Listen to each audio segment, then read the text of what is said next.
صل على محمد وآل محمد.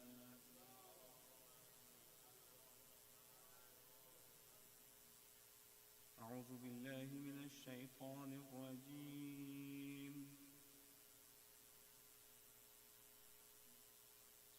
بسم الله الرحمن الرحيم. فاستفتهم أهم أشد خلقا أم من خلقنا إنا خلقناهم من طين لازب بل عجبت ويسخرون وإذا ذكروا لا يذكرون وإذا رأوا آية يستسخرون. صدق الله العلي العظيم.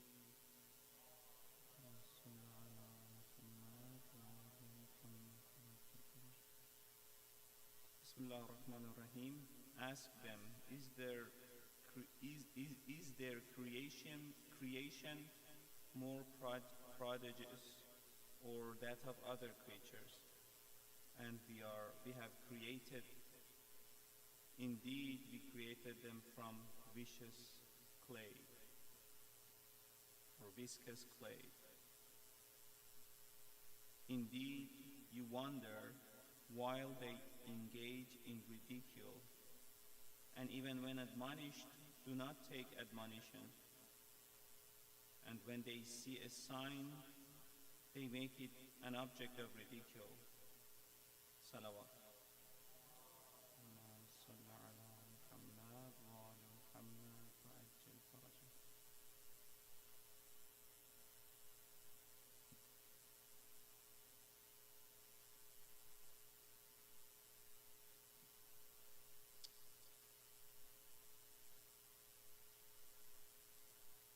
پس از کافران بپرس آیا ایشان از نظر آفرینش سخت ترند یا کسانی که در آسمان ها خلق کردیم؟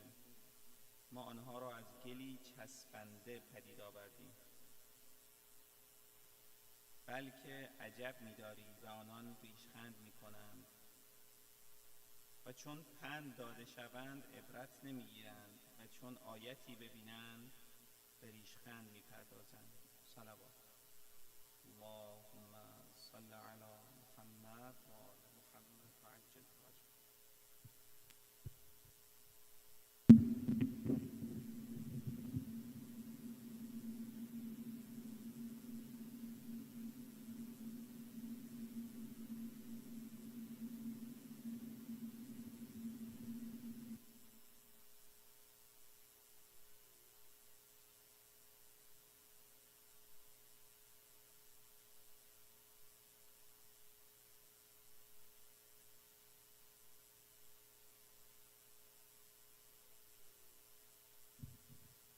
Assalamu alaikum everyone.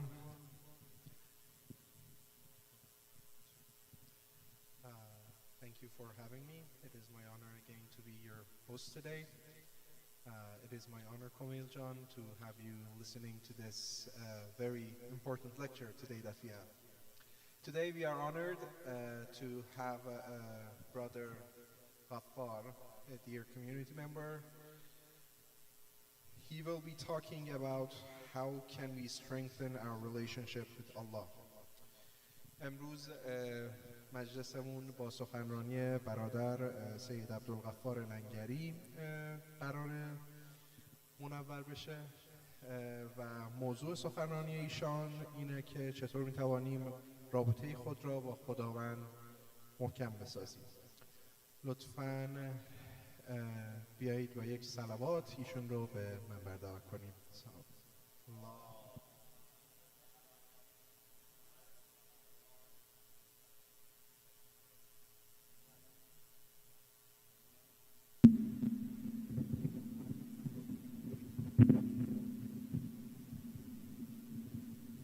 أعوذ بالله من الشيطان اللعين الرجيم.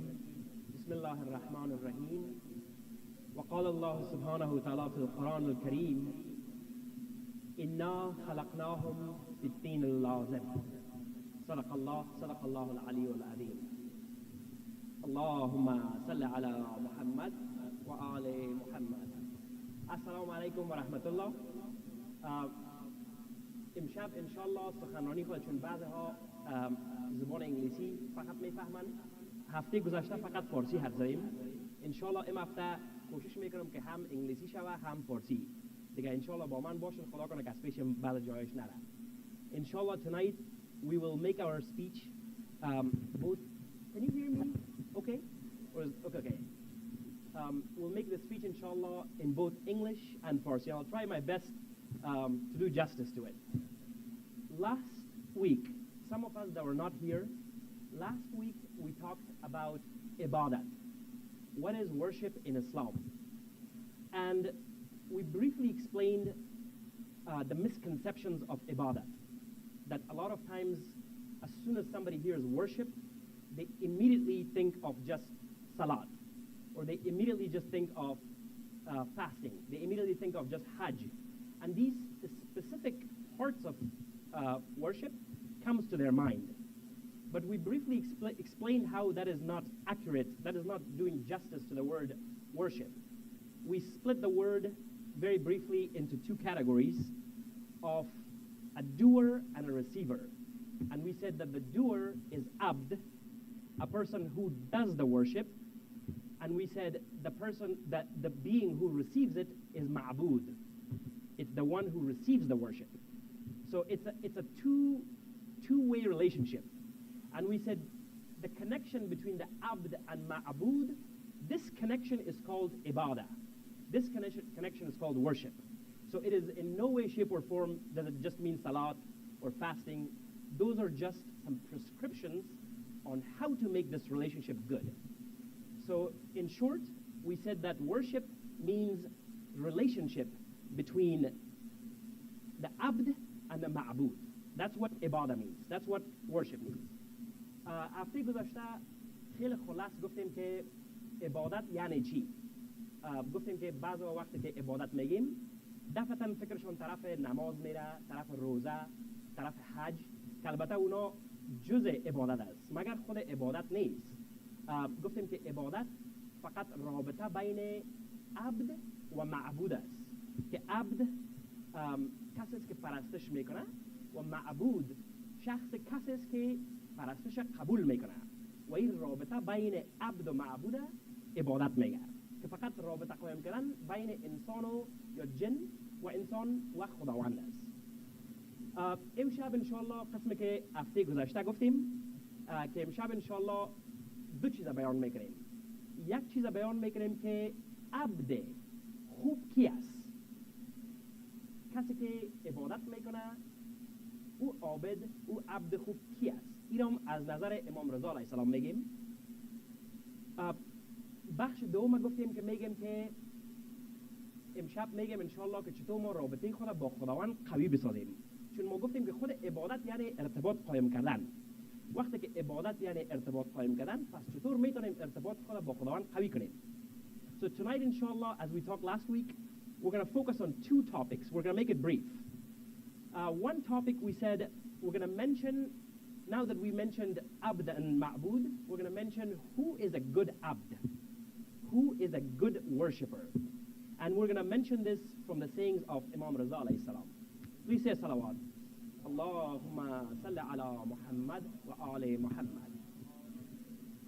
The second part of the topic will be, now that we mentioned that ibadah means the relationship between the abd and ma'bud, where do we start from? How do we make our relationship with Allah subhanahu wa ta'ala strong? What happens, what is the first thing we have to tackle, the first challenge, in order to be on the right path? And we talked last time about foundation not being correct and buildings and this and that. So today inshallah we'll try to make that foundation. قسمت اول گفتیم که مقاله امروز ماست که چطور میتونیم ما ارتباط خود با خداوند قایم بسازیم. اولین ضرورت بر ارتباط قایم کردن با خداوند، اولین ضرورت شناختن خود انسان است، که انسان باید خود بشناسه از هر نگاه. خود چی رقم انسان بشناسه؟ اول انسان باید پرسان کنه که من خودم مثلا کی هستم، چی هستم، مثلا انسان یعنی چی. خیلی موجودات دیگه در دنیا هست، پس منظور ما، دلیل ما یا خود بودن ما در دنیا یعنی چی. انشالله سر ازی سر دو نقطه گپ میزنیم. یک نقطه شروع خلقت انسان، یک نقطه ای که انسان امروز فعلا از چی جور شده انسان، یعنی چی است انسان، خلقت ما چی رقم است. Inshallah, today we'll break down how to connect with Allah subhanahu wa ta'ala. We're going to start with understanding ourselves first. So the first step into trying to make a relationship with Allah, the most important step is to first know ourselves.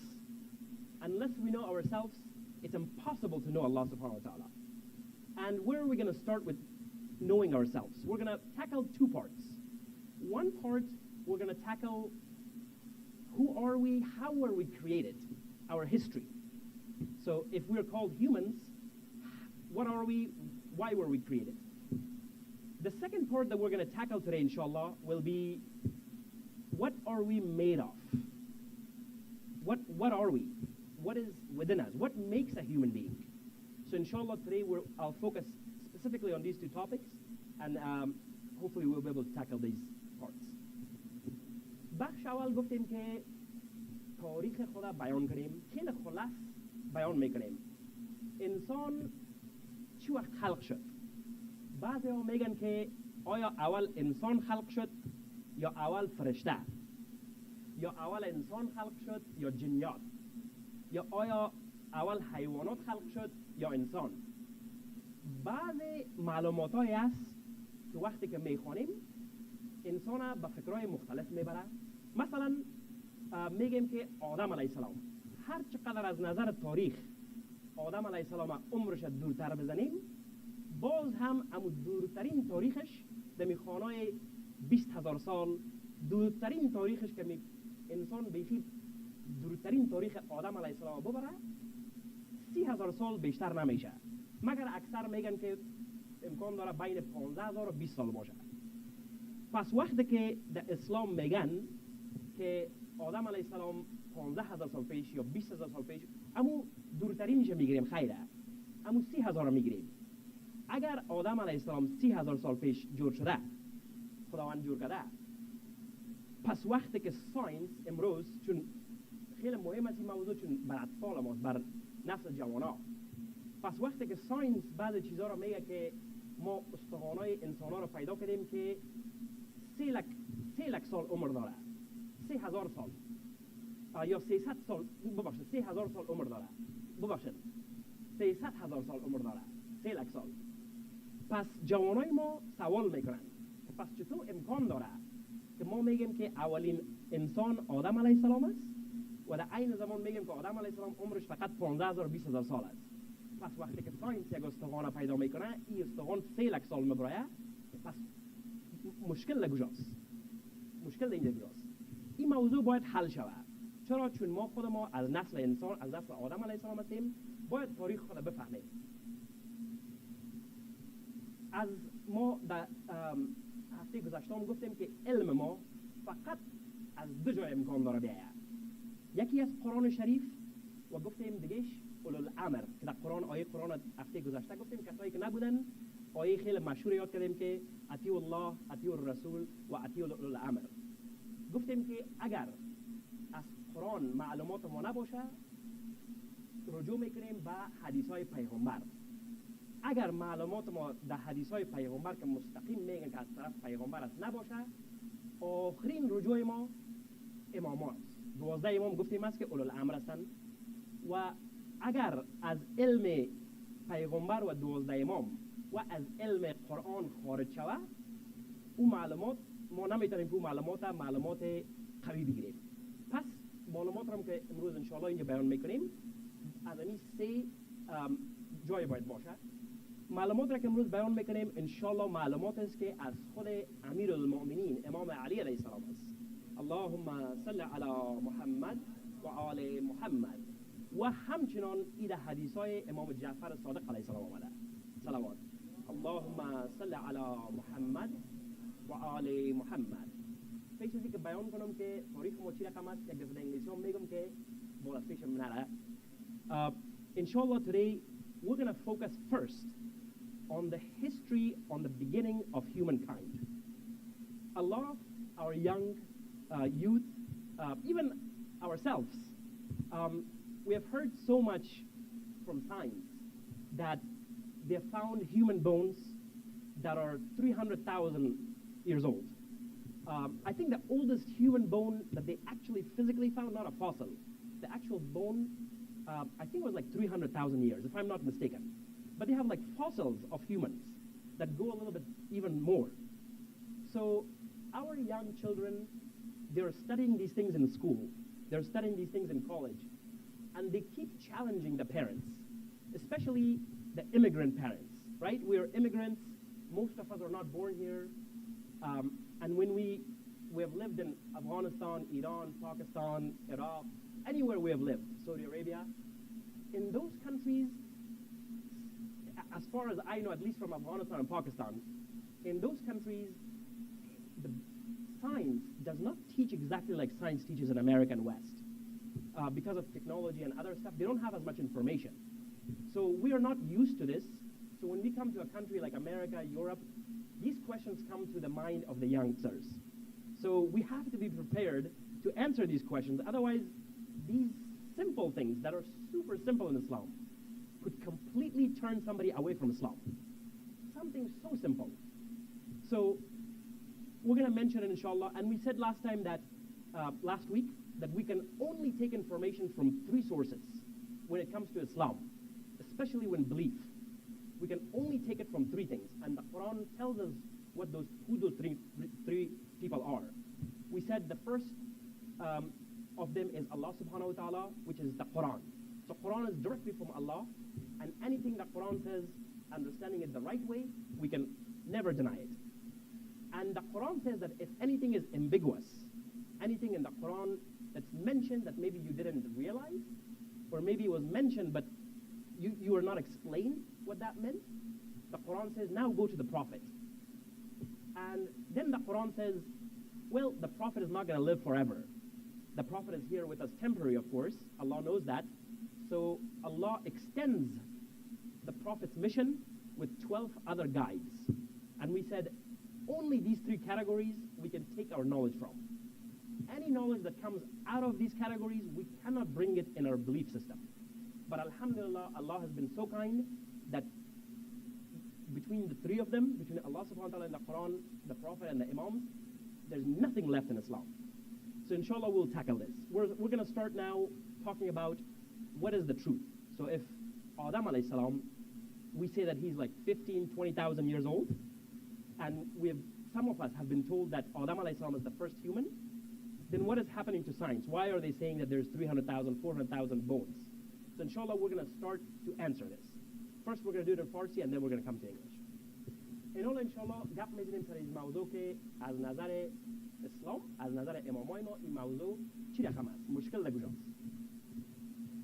مشکل متاسفانه در علم اسلام است که پخش نشده بر کل ما، مگر انشالله ما که الحمدلله که امروز زنده هستیم، مسجد میاییم، با هم دیگر هستیم، دلیل زندگی ما است که با یکدیگر با این چیزا صحبت کنیم و یادآوری کنیم که ما کی هستیم. داستان انسان، امام جعفر صادق علیه السلام میگه اللهم صل علی محمد و آل محمد. یک شخص پرسان میکنه از امام جعفر صادق علیه السلام که آیا ما یا آدم علیه السلام اولین انسان دنیا بوده؟ جواب امام جعفر صادق علیه السلام میگه نه، آدم علیه السلام اولین آدم نبوده. این نفر چون علمش نداشته باز پرسان میکنه خیلی میگه پیش از آدم علیه السلام کی بوده؟ امام جعفر صادق علیه السلام میگه که پیش از آدم علیه السلام 1000 نسل آدم دیگه بوده. اینا رو شما فکر کنید، 1000 انسان نه، 1000 نسل آدم دیگه. و تا در یک حدیث میگن که امام جعفر صادق علیه السلام میگن که در معین خطبه میگه که حتی نزدیک 1,000,000 آدم دیگه خلق شده، یعنی 1,000,000 آدم با نسل خود آمده. یک آدم آمده نسلش خلاص شده، آدم دوم آمده نسلش خلاص شده، آدم سوم به می شکل، اما حداقلش میگن 1,000 آدم.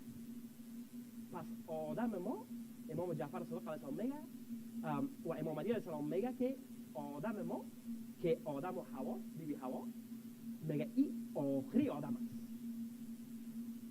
خداوند بعد از آدم ما و شما که ما از نسل آدم علیه السلام هستیم دیگه خداوند میگه نسل دیگه خلق نمیکنه آدم. نسل آدم تمام شد. وقتی که آدم علیه السلام اومد نفر همین نسل که ما و شما هستیم دیگه نسل انسان ها دوباره پس نمیه و او یک دلیل خود داره. بزرگ انشالله در یک بحث دیگه یاد میکنیم چرا و بعد از این چی میه. و الحمدلله در اسلام قدر علم اسلام بیشتره که حتی بعدا گپ میزنه که بعد از انسانات ما وقتی که از ما و شما روز قیامت میه بهشت و دوزخ تمام میشه. کسایی که بهشت میرن کسایی که دوزخ میرن. بعد از اون خلقت در جریان است. اسلام حتی جوابای از او داره مگر انشاءالله او رو بعد دیگه وقت گپ میزنیم. امروز مقاله خود کوشش میکنیم مشخص باشه دیگه. اینال وقتی که میبینیم پیش از آدم علیه السلام نسل‌های انسان‌های دیگه بوده. اونا چی رقم بودن؟ پیغمبر داشتن نداشتن، دین داشتن نداشتن، همه از این کل معلومات ها الحمدلله در اسلام است و انشالله هر وقت که در آینده کدام وقت بود وقت مناسب میشه که سر از او چیزا هم گپ بزنیم. مگر امروز مشخص انشالله سر شروع خلقت خود نسل آدم علیه السلام و بیبی حوا گپ بزنیم. ما و شما نسل ما و شما از آدم علیه السلام و بیبی حوا شروع میشه. قبل از آدم علیه السلام و بیبی حوا نسل‌های انسان‌های دیگه که بودن نظر به امامای ما نسل از دار خداوند قطع کرده. نسل انسان‌هایی که قبل از آدم علیه السلام بودن نسلشون قطع شده. یعنی چی؟ وقتی که آدم علیه السلام و بیبی حوا در کره زمین میآید نسل انسان‌های سابقه همیشه از بین رفته. در اون وقت هیچ نسل انسان دیگر نبوده. خداوند موقع را برابر میکنه که در کره زمین انسان‌ها زندگی خود را دوباره شروع کنند. یک انگلیسی زده اما قدر نگه باز پیش میرم انشاءالله. Quickly, so the answer to that difference between science and what our kids are learning and what we learn maybe or what we think of the Adam alayhi salam as the first human, the answer is with Imam Ja'far as-Sadiq alayhi salam. Allahumma salli ala Muhammad wa ala Muhammad. Somebody asks the Imam, Ya Imam, was Adam alayhi salam actually the first human? And Imam Ja'far as-Sadiq alayhi salam explicitly, very clearly mentions no. He says, our Adam was the 1,000th Adam of generations of Adam. So we have had 1,000 generations of an Adam similar to our Adam. And those generations lived, were tested, and were done. They lived, were tested, and were done. So before us, they have had their qiyamah. They have had their end of days. They have been done. So whatever we have now, inshallah, most of our information will be from our time, right? From our Adam. So when our kids ask us, daddy, mommy, because now they say daddy, mommy, right? They don't say padar or madar. Now they say daddy, mommy. So when they say daddy or mommy, what is the truth? Were we actually all the humans born 15,000 years or 20,000 years ago? Or could science be true? Our answer should be from the Imam. The Imam says no. 15,020 years ago is only the last Adam, Adam and Eve. And before that, there were other humans. So it is very possible that when science finds a fossilized bone or something from the past, it's very possible that it's from the older generations, the older Adams. So that has no problem, Islam has no problem with it. And Islam goes even further, so far that Islam talks about once Qiyamah happens and it's determined who goes to heaven, who goes to hell, Islam even goes further and says what creation is going to come after that. So alhamdulillah, Islam is full of knowledge. But we're going to keep our topic, inshallah, specific to our time. وقتی که اینا رو گفتیم که نسل ما و شما از آدم علیه السلام شروع میشه، سوره قرآن که خیر ببینید رضا جانم خوند تلاوت کرد، یک جزء کوتاه آیه که سوره صفات است، یک جزء آیه به نظرم آیه 11 است بله، یک جزش خداوند میگه بسم الله الرحمن الرحیم، میگه انا خلقناهم، میگه ما خلق نکردیم شما را مگر، میگه ما شما را خلق کردیم ببخشید من از طین لازب، از خاک چسبوک، یعنی خاک تر، گل. خداوند میگه ما شما را از گل جور کردیم. اینا رو پس خلاص میگیم که وقتی که خداوند 15,000 سال پیش 20,000 سال پیش هر وقتی که آدم علیه السلام خلق شده، ما چی رقم خلق شدیم؟ گل خاک یعنی چی؟ خداوند چی رقم ما را از گل خاک خلق کرد؟ خداوند متعال انسان فرشته ها را میگه خداوند که از کره زمین قبل از آدم علیه السلام ما بوده. خداوند میگه که از کره زمین برن، از هر خاک بر من خاک بیارن.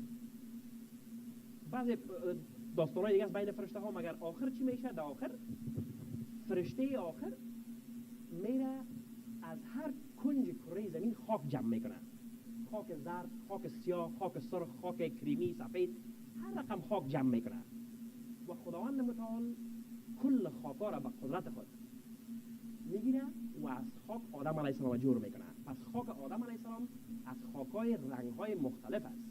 وقتی که بعضا میگن که چرا نسل انسان ها بعضشان سیاه پوست است، بعضشان سفید پوست، بعضشان زرد پوست، سرخ پوست، چون خداوند از خاکای مختلف آدم علیه السلام جور کرده.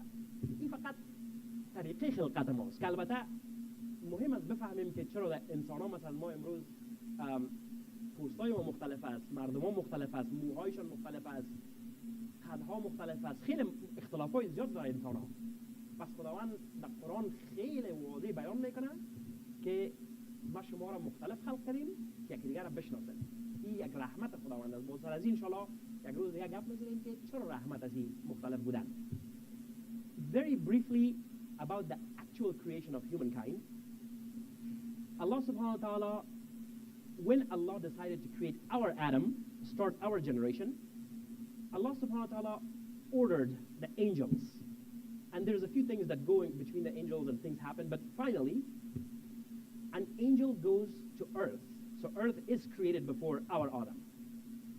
He goes to earth with the command of Allah. Allah tells him to pick different dirt colors from different corners of earth.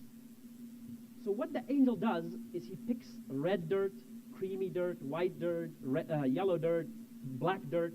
He collects the dirt from different corners of earth.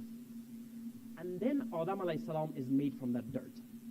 This is one of the explanations that our imams give, also the reason behind the differences of races. Why we have black skin, brown skin, red skin, yellow skin. MashaAllah, when you go around the earth, you go to different countries, you see all the skin colors. And it's one of the most beautiful things that Allah has done. Every time, personally, I look at somebody who's different than me, it immediately reminds me of, like, Allah loves diversity. Allah loves, like, Allah, in the eyes of Allah, beauty is so deep. Beauty is not superficial like we think. Beauty is very deep in the eyes of Allah subhanahu wa ta'ala. And so, looking at different races, different cultures, it's a reminder of, like, Allah's deep understanding of beauty. And Allah is beautiful and He loves the beauty. This is one of the sayings of Imam Ali alayhi salam. And when you look at these things, you realize how beautiful Allah is. So this was just the physical creation of human beings. Now we're going to go and talk about what we are today, inshallah. What are we made out of? And this understanding, this part, is what I really want to focus on, because this is what I think is one of the big challenges why we cannot connect with Allah subhanahu wa ta'ala. This is why we cannot strengthen that relationship with Allah. And this is mandatory for everyone to know. Inshallah, آن سر قسمت مهم گپ میزنیم. چون پیشتر گپ زدیم سر تاریخ که نسل آدم علیه السلام چی رقم از پیش ازش بود، ما فیزیکی مثلا خود بدن ما چی جور شده.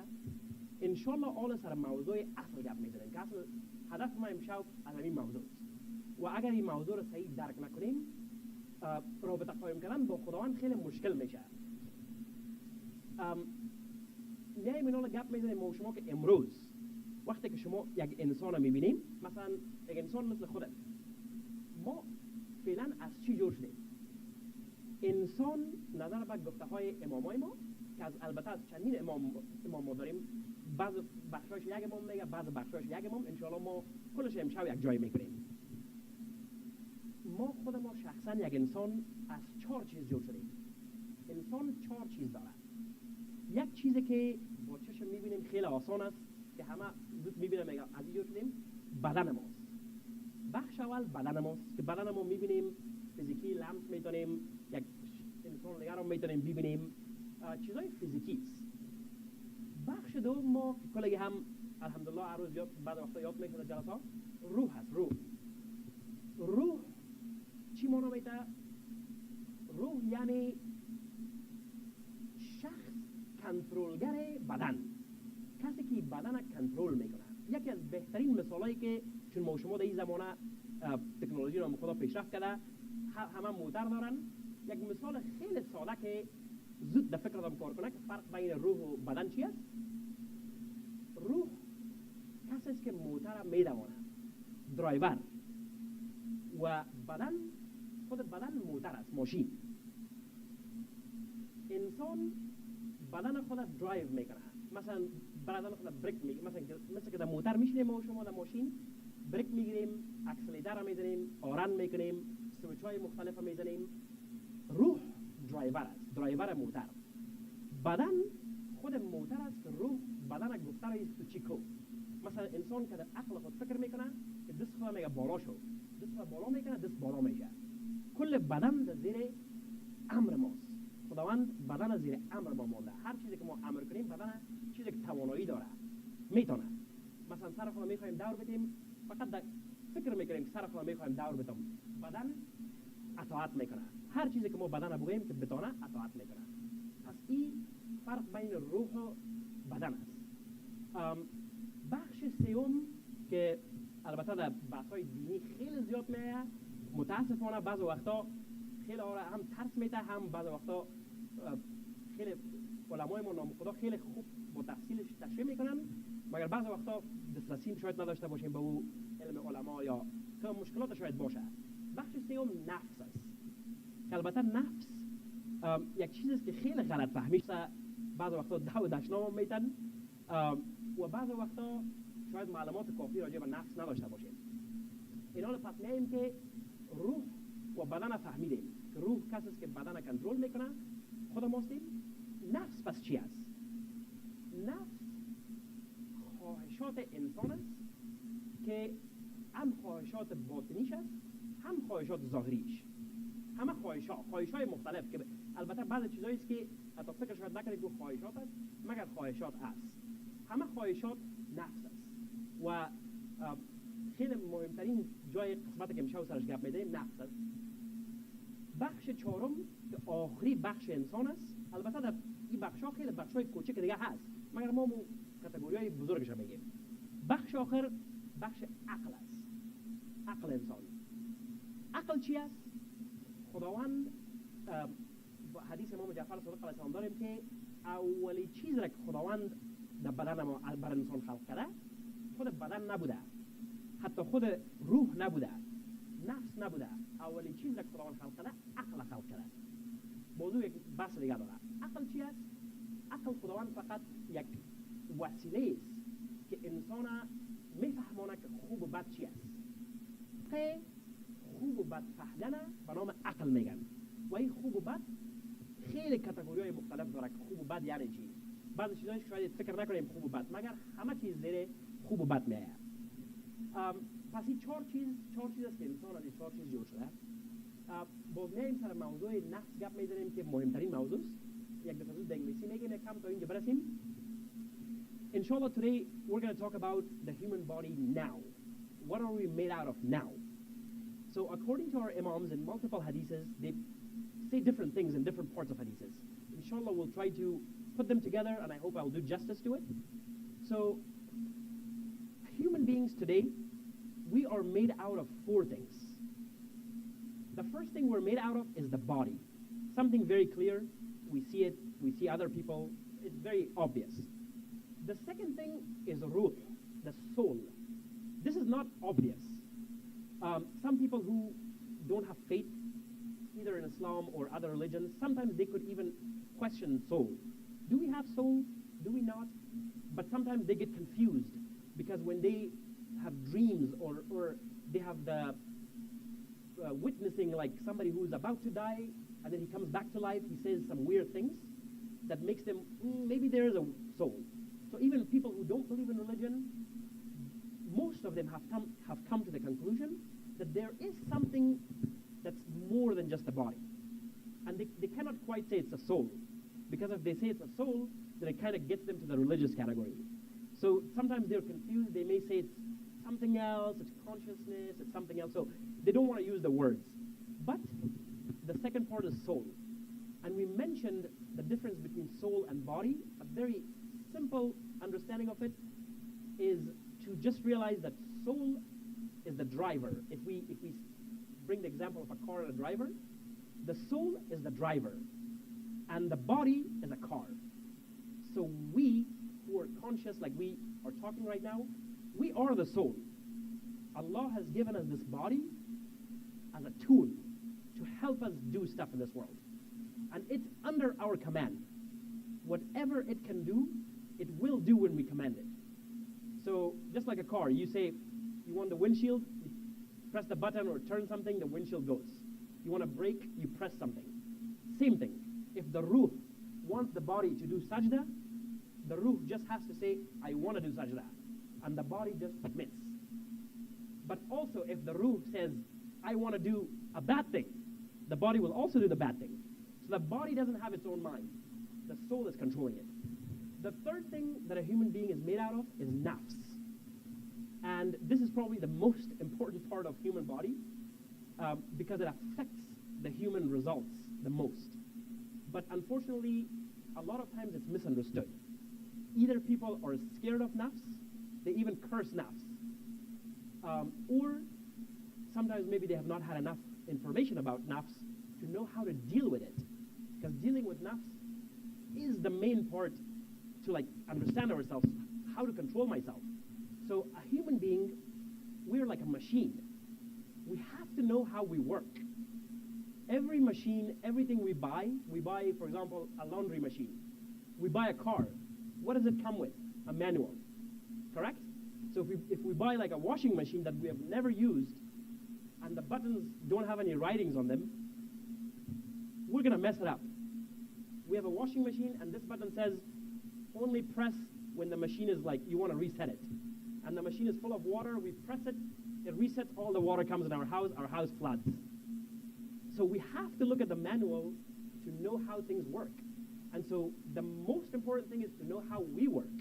And nafs is one of those things that we must know nafs to be able to know how to deal with ourselves, then how to deal with the relationship with Allah subhanahu wa ta'ala. The fourth part we talked about is intelligence, aql. And intelligence, sometimes people also confuse aql with what animals have. Sometimes they say, oh, animals also have the intelligence that humans have. There's a distinction between the two. What animals have is instinct. And within their instincts, there is a certain limited intelligence. There's a limited aql within their instincts. Human beings have instincts and they have full intelligence if they want to use it. There's a difference between those, and it gets really deep, and that's a subject for another day. So now, inshallah, we'll talk about nafs itself. How should we actually view nafs, and what does nafs do, and why did Allah create nafs? Inshallah, I'm going to briefly say it in Farsi and then come back to English. In all, inshallah, سر قسمت مهم بدم گپ میزنیم قسمت مهم انسان که نفس است. گفتیم که قسمت سوم نفس است. نفس مهمترین جزء انسان است. چون نفس همه نتیجه های انسان را تعیین میکنه. خصوص نتیجه‌ای که بر ما شما خیلی مهم است، نتیجه بهشت دوزخ. نفس خیلی رول مهم بازی میکنه. پس نفس باید بفهمیم. نفس همه خواهشات است که انسان داره. گفتیم پیشتر خداوند متعال چرا نفس خلق کرده؟ بعضا میگن که نفس خیلی بد چیز است، دو دشنام میدن. پس خداوند میگه که ما هیچ چیز بد خلق نکردیم، همه چیزی که ما خلق کردیم خوب است و ذات خداوند ذات رحمت است، ذات مهربانی است. خداوند هیچ وقت چیز را بر ما خلق نمیکنه که او بر ما همیشه بد باشه تا که خود ما او را بد استفاده نکنیم. پس نفس چی است؟ نفس بعض فطرت‌های انسان است که خداوند در نفس گنجانیده. بعض چیزایی است که انسان‌ها او را باید دوست داشته باشه، مگر کنترلش خیلی مهم است. مثلا چی؟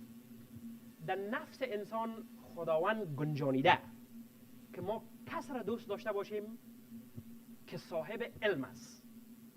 این در نفس هر انسان است. هر انسان خوش داره که با یک عالم باشه. هر انسان اگر مسلمان باشه خوش داره با علمای اسلام باشه.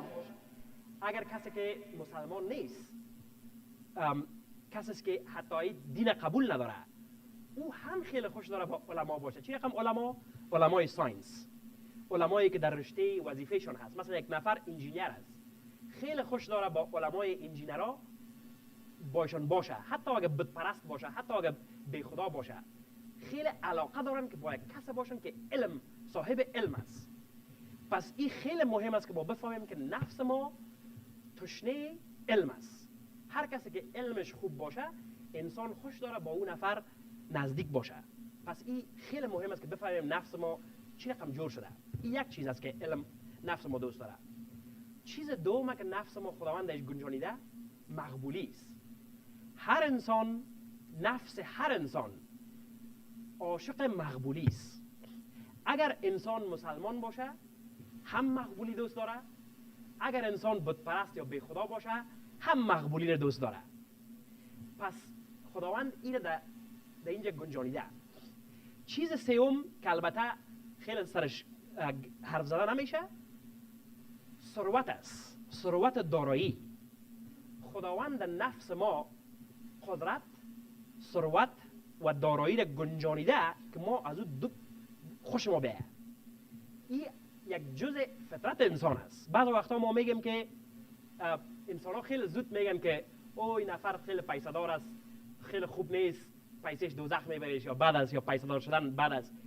بعضی ها میگن چون آدم نمیفهمه نیتایشون چی است. مگر در نفس ما، در فطرت ما این است که ما باید از دارایی، از توانایی، قدرت خوش ما باید بیاید و یک چیز خوب است. بازی را انشاءالله بیان میکنیم که به چی راه باید ما استفاده کنیم. یک چیز دیگر هم بیان میکنیم، چون در نفس خیلی چیزای زیاد است. یک چیز دیگر هم بیان میکنیم که خداوند در نفس هر انسان گنجانیده که یک چیز پرستش کنه. در نفس هر انسان است. هیچ انسان دنیا از شروع آدم علیه السلام، از نسل خود ما تا آخری انسان نیست که در فطرتشان نباشه که یک چیز شما باید پرستش کنید، مگر خداوند متعال در نفس انسان ها این ننداخته که کس را که شما پرستش کنین الله است. این ننداخته. خداوند فقط ننداخته که شما یک چیز را باید بپرستید. شما باید پیدا کنید در زندگیتان که چی لیاقت پرستش داره. مسلمان ها وقتی که به نتیجه میرسن میبینن که بجز از خداوند هیچ کس لیاقت پرستش نداره. این نتیجه یک مسلمان است. مسلمان واقعی که به این نتیجه میرسه. البته نه ای که پدر مادر ما گفته باشه که خداوند پرستش کن، بگیم باش خداوند پرستش کنیم دوزخ نریم. از خاطر دوزخ آدم پرستش کنه او دیگه گپ است. مگر انسانی که تحقیق میکنه، علم میگیره، در این نتیجه میرسه که بجز از خداوند هیچ کس لیاقت پرستش نداره. در مذهبای دیگه، در ادیان دیگه، مثلا عیسویت، یهودیت البته فرق داره، مگم سرش خیلی گپ میزنیم.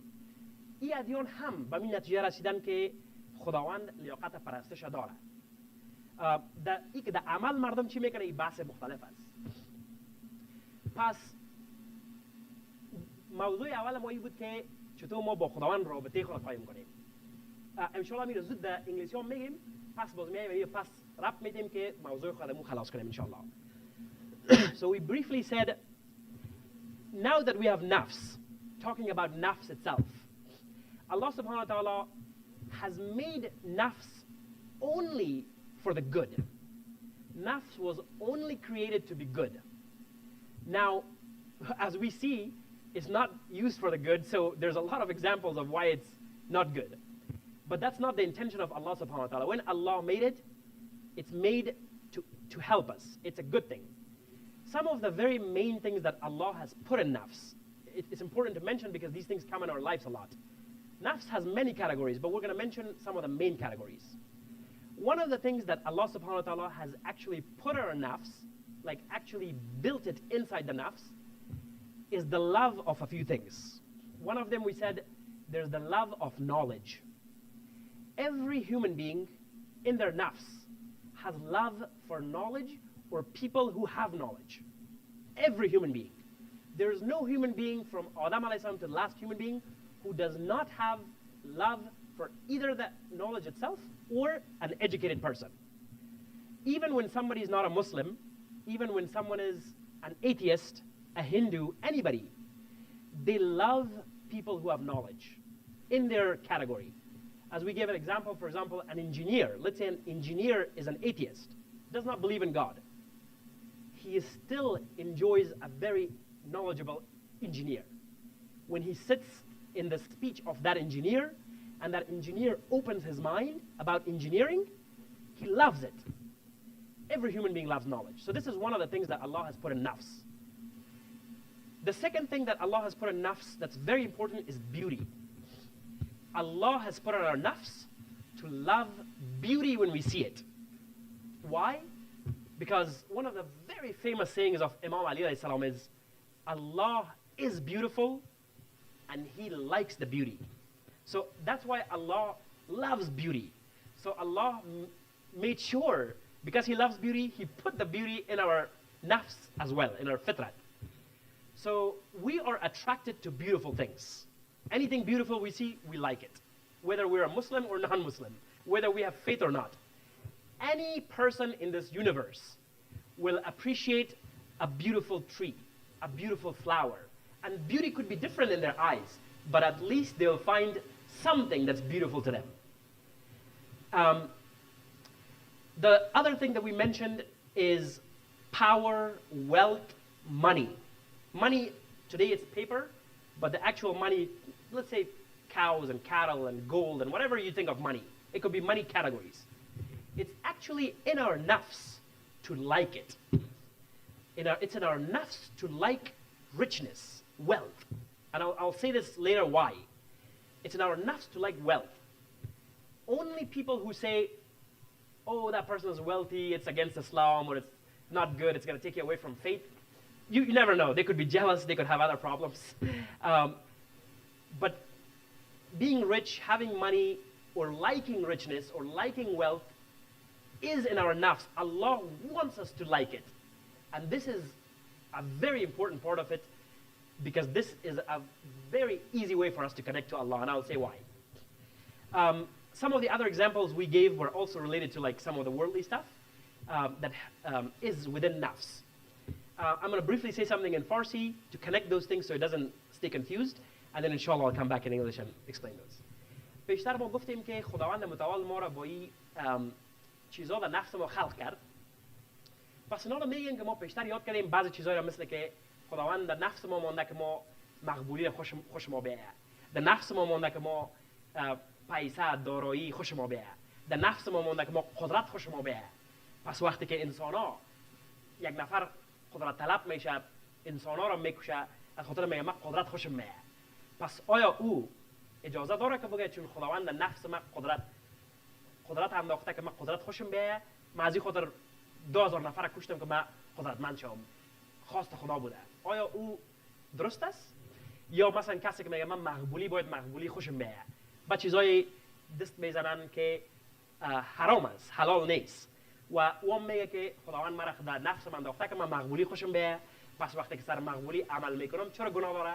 خیلی سوالای خیلی خوب است و فهمیدن از این باعث به این میشه که انسان با خداوند نزدیک شود. و یا چیز دیگری گفتیم که علم، عالم. مثلا یک انسان میره یک علم بد کسب میکنه، علم کسب میکنه که مثلا از او اسلحه های جور میکنه که انسان ها را هر روز میکشه، باعث قتل قتال میشه. پس او انسان هم آیا گفته میتونه که من 2000 تا راکت امسال جور کردم 20000 نفر مرد، هیچ مشکل نیست چون خداوند مرا عاشق علم ساخته و من این علمش خوش داشتم جور کردم. آیا این چیزا درست است یا نه؟ نظر به درک اسلام، اینال اصل موضوع اصل که ما رابطه خود با خداوند چطور قایم کنیم. اصل موضوع اینجاست که خداوند وقتی که اینا را اینجا گنجانیده یک شرط گذاشته، یک شرط که شما باید نفستان نظر به حکم خداوند، حکم پیغمبر و حکم امام، نفستان شما باید راهنمایی کنید که نفستان کدام طرف باید بره. مثلا خیلی خلاص گپ میزنیم راجع به دارایی، ثروت. وقتی که انسان نفسش است که عاشق دارایی و ثروت شود، اینا وقتی که امام ما بیان میکنه میگه انسان خداوند از این خاطر محبت دارایی و ثروت بر انسان گنجانیده در نفسش که وقتی که انسان علمش بیشتر میشه، ثروت دنیا رو میبینه، مثلا پیسه‌دار میشه، خانه میخه، هر چیزی که در دستش میاد. بعض انسان ها ضرورت دارن که بعض چیزا رو تجربه کنن. وقتی که اینا همه چیز میگیرن، این انسان اگر بیشتر فکر کنه، بیشتر علم خود اضافه کنه، آخر انسان به این نتیجه میرسه که همه ثروت دارایی یک چیز خیلی موقتی است. همه ثروت، چون انسان باید عقل خود استفاده کنه. وقتی که ما میبینیم مثلا یک انسان دوست داره که صاحب ثروت شود، میبینیم که یک انسان از در تاریخ به نام قارون، که قارون چقدر طلا، جواهرات، پول داشته، مگر میبینیم که قارون همه ثروتش گم شد.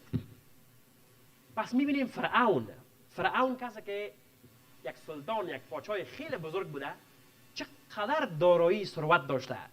پس میبینیم که دارایی ثروت فرعون هم گم شد. پس انسان وقتی که سر دارایی ثروت فکر میکنه که من ثروت دارایی رو باید خوش داشته باشم، پس این رقم ثروت، این رقم دارایی، این رقم قدرت همش نابود میشه.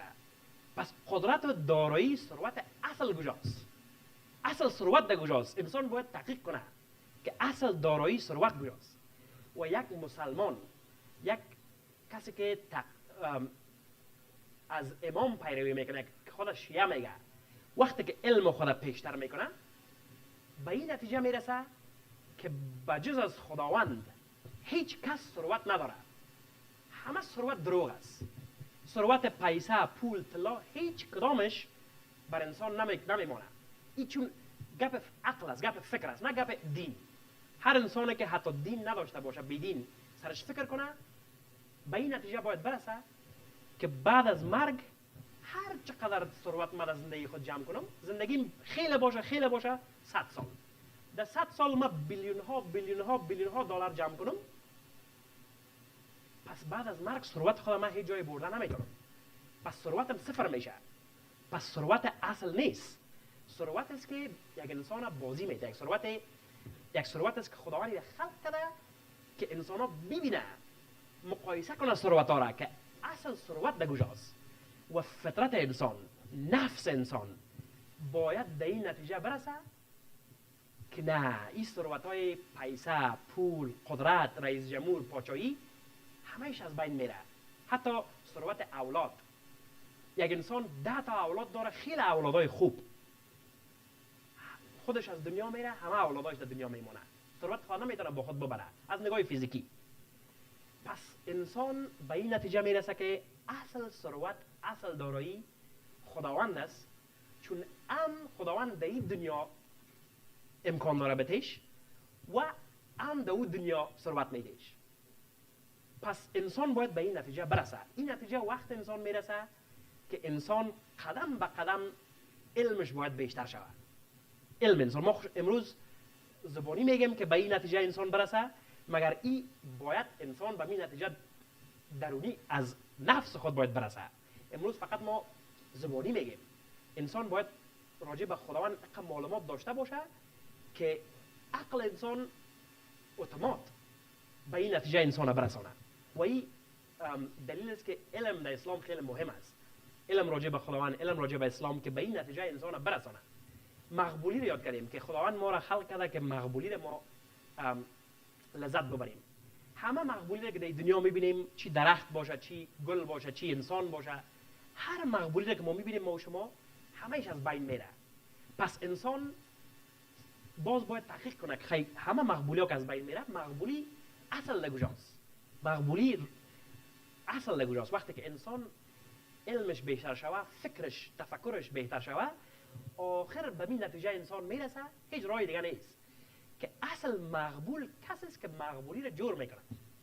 اگر یک انسان خیلی خوش ما میاد، یک انسان مقبول است، خیلی خوش ما میاد، آخر در فکر ما میرسه که این انسان مثلا 200 سال پیش نبود، 200 سال پیش هیچ موجود نبود و امروز موجود است، مگر 100 سال بعد موجود نیست. پس یک وقت است که این مقبول نبوده و یک وقت است که در آینده مقبول نمی باشه. پس مقبولی اصل کجاست؟ پس به این نتیجه انسان میرسه که مقبولی اصل کسی است که او مقبولی رو جور کرده و میتونه دوباره جور کنه. و او پس انسان باید به اون نتیجه برسه که اصل مقبول خداوند است و این نفس ما باید ما را به خداوند نزدیک کنه. یک چیز دیگه گفتیم، خلاص گپ میزنیم که علم بود. انسان عاشق علم است. وقتی که انسان پشت علم میره، رنگ برنگ علما را ببینه، عاشقش میشه. مثلا بعضی ها هستن که یک مثال کوچک میتونم، یک کانادایی بود، یک شخص کانادایی از مردمای اروپایی کانادایی، سفید جلد. این خیلی یک مؤسسه کلان داشت. مؤسسه ازی راجع به این بود که طفل در شکم مادر چی رقم رشد میکنه. علم ازی خیلی بالا رفت، خیلی عاشق ساینس بود و این انسان بی خدا بود، هیچ به خداوند عقیده نداشت. علم ازی خیلی بالا رفت، بالا رفت، بالا رفت، بالا رفت.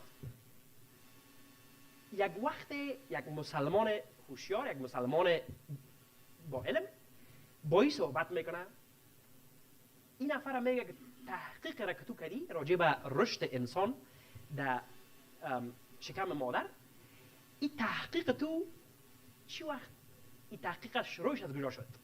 چی وقت فهمیدی که بعض چیزا امکان داشته؟ این نفر بر از این مسلمان میگه که 20 سال 30 سال پیش تحقیق ما ختم شد، پیش از این هیچ انسان نمیفهمید که طفل در شکم مادر چی رقم رشد میکنه. این مسلمان این نفر که اصلا به خدا عقیده نداشته، حتی عیسوی نبوده، خداوند این نفر راجع به قرآن میگه تو آیا قرآن خواندی که خداوند متعال در قرآن 23 قسمت یاد میکنه خداوند که 23 رتبه که طفل کلان میشه، 23 طبقه چی است؟ این نفر میگه نه. این نفر میگه تو در قرآن بخون که 23 مرتبه که این شروع میشه تا که انسان میشه چی رقم است. وقتی که انسان قرآن میخونه دفعتا مسلمان میشه. چرا؟ چون نفسش کمک میکنه که مسلمان شود. نفسش عاشق علم است. وقتی که این نفر کانادایی است، بیچاره یک چند سال پیش فوت کرد، خداوند بهترین جای بهشت بدهش. وقتی که عاشق علم بود، وقتی که علم از خود کده بهتر دید، از علم غرب کده علم خداوند در قرآن بهتر دید که این رقم تفصیل شکم مادر خداوند این رقم تفصیل 23 طبقه چه گفته، پشت در پشت. هیچ چیز خداوند مثلا پس پیش نگفته، همهش پشت در پشت. این نفر عاشق علم شد و فهمید که این علم از علم تحقیق 20 ساله مکده خیلی بهتر است. پس این علم نفسش باعث به این شد که انسان مسلمان بسازه. پس این اصل وظیفه نفس است. متاسفانه که انسان ها تحقیقشان یا علمشان ضعیف میمانه، کم میباشه، از او خاطر نفسشان اینا را تشویق به گناه ها میکنه. و چون شیطان لعنتی، همه ما میشناسیم شیطان لعنتی را، وظیفه شیطانی است که انسان نگذاره که رشد کنه. انسان نمیمونه که علمش بلند بره، درکش بلند بره که بفهمه که نفس ما بر چی است. شیطان میاد در بین نفس که هنوز تکمیل نشده علمش، در بین نفس میگه نه این بهتر است، این بهتر است. انسان پس مرتکب گناه میشه. Now very briefly we're going to say some of those things because it was mentioned but not explained. Now that nafs is created, with those wishes, with those wants, with those desires. And Allah subhanahu wa ta'ala is saying it's good. Wanting like wealth is good. Wanting beauty is good. People misinterpret it. For example, a person goes and we gave an example of like someone who is a cruel person. Like let's say Fir'aun. Fir'aun went and let's say he killed many people, he destroyed many lives to be powerful. Now, can Fir'aun say, Allah made my nafs to be powerful, to like power, and I did it, so what's bad about it? Can he say that? No. Why not? Or a person who says, Allah has made my nafs to enjoy, to like beauty. Now, can I just enjoy anything I want and do haram things because Allah made it like that? Or knowledge. Sometimes knowledge can be used in very evil ways. People have used knowledge to create poisons that are specifically to kill people. They have used knowledge to create like certain tools to actually kill people. But can they say, oh, Allah made the nafs, I'm in love with knowledge, so I learned how to make the best poison to kill human beings. Can he say that? No. Why? So nafs has a condition. When Allah has given us nafs, Allah has also put a condition on it. What is the condition? That we must keep learning. We must increase our knowledge. And we must think in order to use the nafs in the right ways. And this is why Allah subhanahu wa ta'ala sent us 124,000 plus prophets and messengers. And this is why Allah subhanahu wa ta'ala finished it with the best of His creation and explained everything to us in details because nafs needs guidance. So now let's talk about some of those things, like we talked about the power, right? So how can we use it in the right way that it's the way that Allah subhanahu wa ta'ala intended it for it to be? What is the excuse?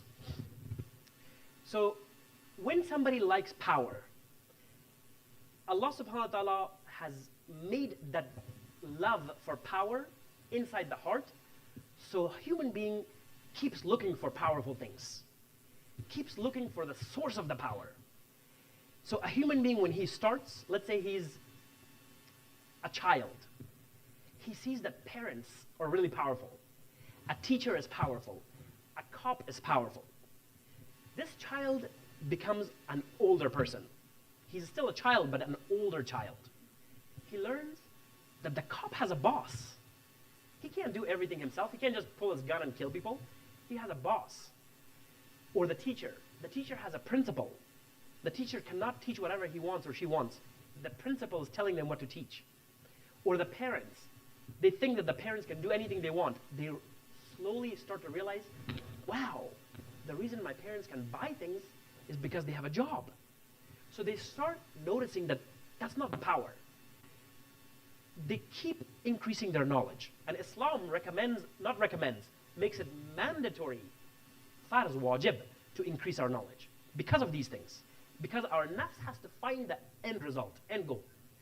So then the person becomes a young teenager. And he sees that the power is, in celebrities, the power is the president. So they start liking famous people and powerful people. Teenagers, early teenagers, right? They like movie stars and this and that. And slowly, when their knowledge increases, they realize that they are not powerful, that they have limitations. And when they realize the life of celebrities, that they're controlled by these managers and by this and that, they're like, wow, I didn't know this hero had all these people controlling him, or a president or a king. So slowly this person develops that understanding. And then Islam comes. Islam comes to develop this understanding, for the people to experience things in life, and Islam tells them what it means. So this person starts realizing what is powerful then. Should I become a billionaire? He becomes a billionaire. Oh, he sees the news. A person who was a billionaire got arrested. Or he died. The person was so powerful, he died. Fir'aun, who said that East and West is mine, he died. So now when a person starts reading, understanding like, a person that powerful can die, so he's not really powerful. So where is really this power? And with Islamic knowledge, with guidance from the imams, this person must come to the realization that the only power the only power that actually exists is only with Allah subhanahu wa ta'ala. Only. Because only He can do whatever He wants, create whatever He wants, destroy whatever He wants, change whatever He wants. Only He can do it. And this, I'm just saying it right now, it's words. But once we start learning about Allah subhanahu wa ta'ala, His system, these things should actually be a part of our certainty. We should not just say these words, we should be certain about it. And it only comes with knowledge. It's impossible without knowledge. Another thing we mentioned, for example, is beauty. Human beings are attracted to beauty. So what are the reasons that nafs likes beauty? It's because nafs is supposed to guide us to Allah. Nafs is supposed to guide us to Allah. And of course, we'll mention later why it's not guiding us to Allah. So we're supposed to like beauty. A person falls in love with like a tree, a flower, like we said, or they fall in love with a person. This person that they fall in love with either dies before they do, or somebody else sees them die, or this person can think, right? Oh, this person is the most beautiful thing, so he or she is the most important thing in the world. If they think deeper, they might say, this person is only, let's say, 30 years old. There was no, he or she was not in the world 31 years ago. So what was, at that time, what was beautiful at that time? Or this person is 30 years old, but after 80 years, 90 years, maybe he or she lived long, whoever that is, what is going to happen 100 years after? They're not going to be here. So who else is beauty? What is really beauty? So this person starts to think, and Islam's knowledge helps a person with this. They see a tree, a flower, they call it beautiful. And then winter comes, it dies. They're like, this doesn't last. They see a beautiful building that's from like 400 years ago, 1,000 years ago. And they go inside it and it's decayed. Even the strongest rock in the world goes bad, it develops bad things in it, it decays, and many things happen to it. So they realize that, okay, this is not beauty. What is the beauty? And when a person starts understanding Allah subhanahu wa ta'ala, His system, Himself, they realize that the only beauty that exists is only Allah subhanahu wa ta'ala, only beauty. And this has to also come with yaqeen, with certainty. It should not just be words. And a person saying, yes, Allah is beautiful. No. How did you come to that realization that Allah is beautiful? You have to be able to explain that to yourself. Why do I think Allah is beautiful? Why? And if you have not come to that, if we have not come to that decision, that means we don't have the right iman. And this is why Islam is there to build that iman for us, inshallah. The last thing that we talked about was knowledge. Actually, we talked about knowledge as well. So these are just some of the examples of nafs. So what makes the nafs not be able to do its job, right? Do its job. What is the problem? The problem is lack of knowledge. And when a person has no knowledge or a little knowledge and they're not working on it, we have a very fierce enemy, shaitan. May Allah's curse be on him. He is a sworn enemy of human beings. And we will go on this topic another day, inshallah. But what his job is try to make nafs not be able to reach its potential. It's trying to misinterpret the nafs, misjudge. So when the nafs is halfway developed, our nafs, let's say, is halfway developed, we have a little bit of knowledge, but not enough. Now shaitan is going to misuse this nafs. Shaitan is going to say, oh no, this nafs is created for this. Go do this, like you like this, enjoy it. And this makes human beings fall into sin. Because a human being is not developed. When a human being is developed, when they're fully developed in their knowledge and faith, something builds in the human beings that makes the nafs perfect. And this perfection makes the nafs realize, the nafs itself, that I must obey his intelligence. This is where the aql starts ruling. The aql becomes the king. The fourth part of human body becomes the ruler. And nafs says, I am happy to serve you, because now I know what I'm created for. When you don't know this, nafs says, I'm the king. because nafs is not developed yet.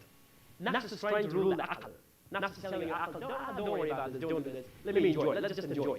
So nafs is pretending to be the ruler because it's not developed yet. And so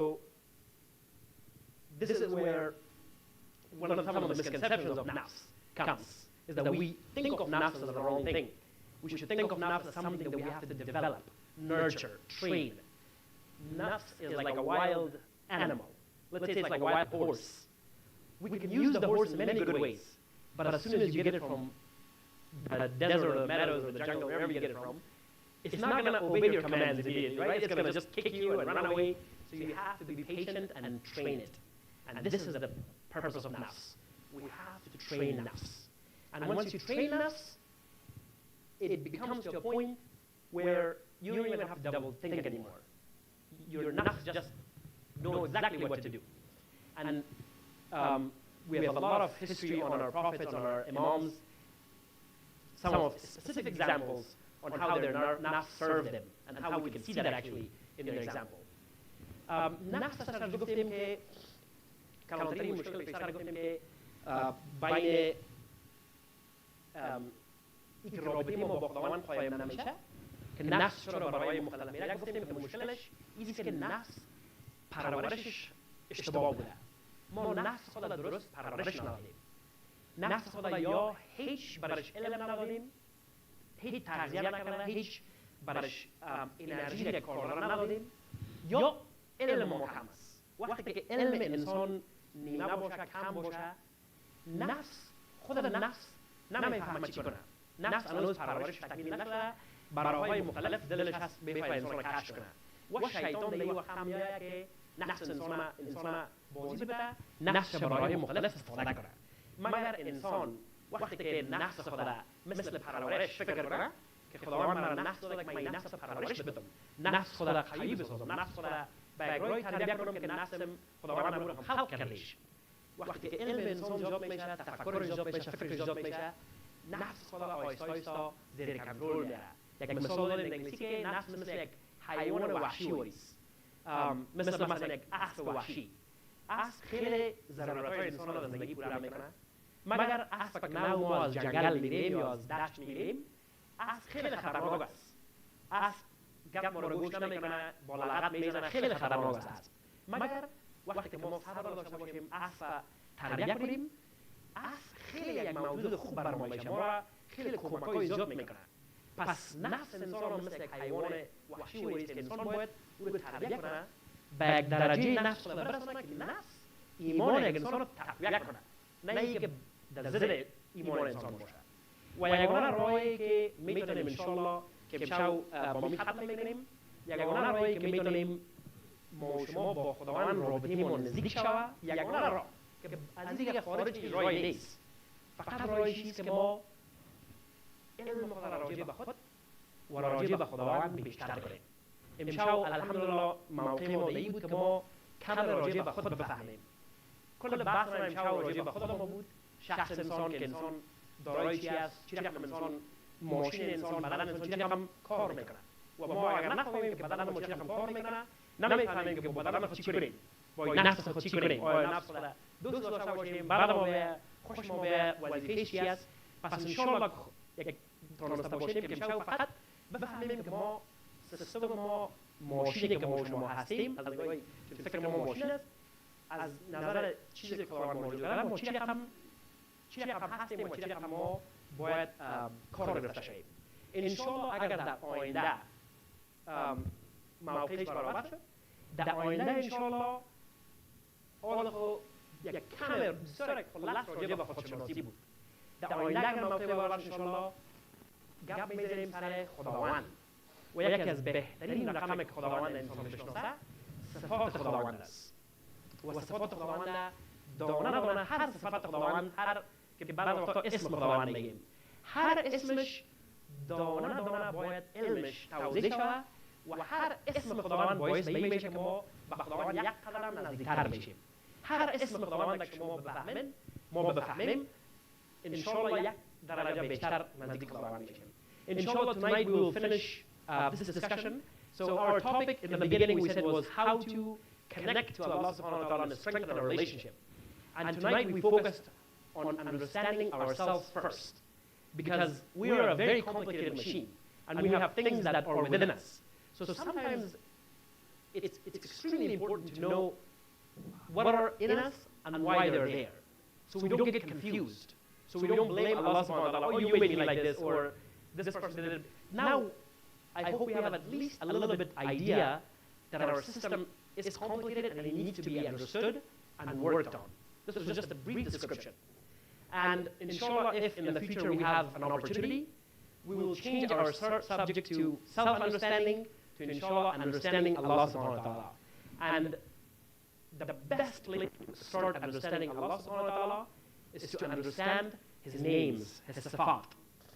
And each name contains a world of knowledge, a world of beauty. And we have to go one name at a time. So one lecture has to be about one name. And we have to know that name, at least to our capacity, very well. Because then that name is what brings us close to Allah subhanahu wa ta'ala. To finish tonight, I had promised that I will say the hadith of Imam Raza alayhi salam, so I'm just going to mention the hadith, make it very short inshallah. So somebody asks Imam Raza alayhi salam, so now we talk about the abd, right? We talk about the person who's worshipping. And we talk how we are, what we're made out of. Now somebody asks Imam Raza alayhi salam, who is a good abd? How can you tell who is a good abd? And of course, this is not about like who's a good muttaqi, who is a good this. It's just abd, right? Who is a good worshipper. The Imam mentions it very briefly. He says there's 4 things. If a person falls into these 4 categories and does all these 4 things, he should consider himself a good abd, a good worshipper. He says the first one is whenever he does good, he feels good. Whenever you do a good thing, you feel good about it. So when you help somebody, you feel good. You don't just say, I helped them, but I don't care. You know, if you feel like that you did something good but you don't care, the Imam says you should not consider yourself a good abd. Or if you, let's say you do namaz, you do salat. You do salat and you're just like, yeah, I did salat, but I don't care about it. You know, like you didn't feel good about it. So the first rule that Imam says you have to feel good about what you do, like good things. The second, as you can probably expect what's going to come, is when you do a bad thing, you should feel bad.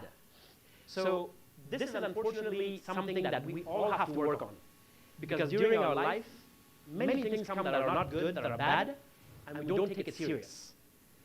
We don't feel bad about it. So we have to make sure that things we know that are not good, that are not according to Allah's wish, whether they are haram or not haram, even something that's not recommended, we should not feel good about it. This is the second. The third one that Imam says that this is about the worshipper's acceptance of Allah's favor. That when Allah does a favor on you, you have to be thankful. You have to be. For example, we see a lot of people today. MashaAllah, they have beautiful kids, beautiful house, beautiful life, but they're still unhappy.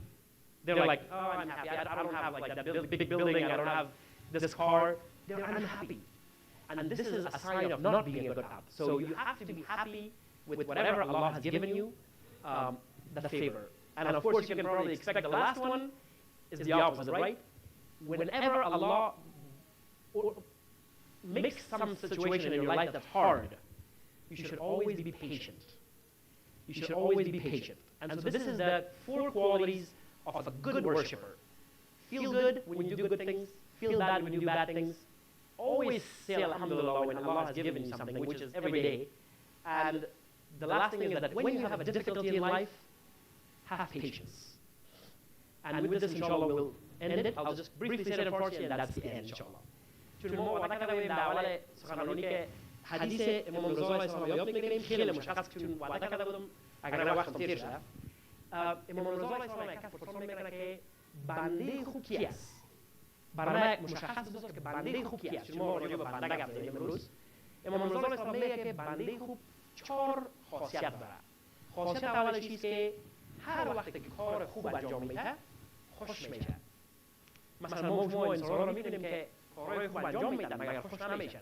مثلا کسی که نماز به زور میخونه نماز خلاف میشه کار خوب کرد من خوش نیست میگه ناقص خواندم نماز یا میگه ضرور نیست مهم نیست خوش نمیشه پس خیلی مهم است که انسان وقتی کار خوب میکنه باید خوش شود بگه شکر کردم کار کردم دومش که کار بد را میکنه باید با او خوش نباشه با کار بد باید سر انسان تاثیر بیاره تاثیر منفی مثلا انسان گناهی میکنه باید انسان او را ساده نگیره انسان باید بله پشیمان باید شه پشیمانی باید داشته باشه انسان سوم عبد خوب انسان خوب بنده خوب کسی که میگه وقتی که خداوند برش رحمت میده باید شکرگزار باشه مثلا بعض انسان رو میبینیم که الحمدلله کل چیز دارن اولاد دارن یا داری یا صحت دارن مگر فکرشون همیشه سر چیزایی که ندارن میگه او من خانه خوب ندارم خداوند من هیچ چیز نمیده همیشه شکایت میکنن شکرگزار نیستن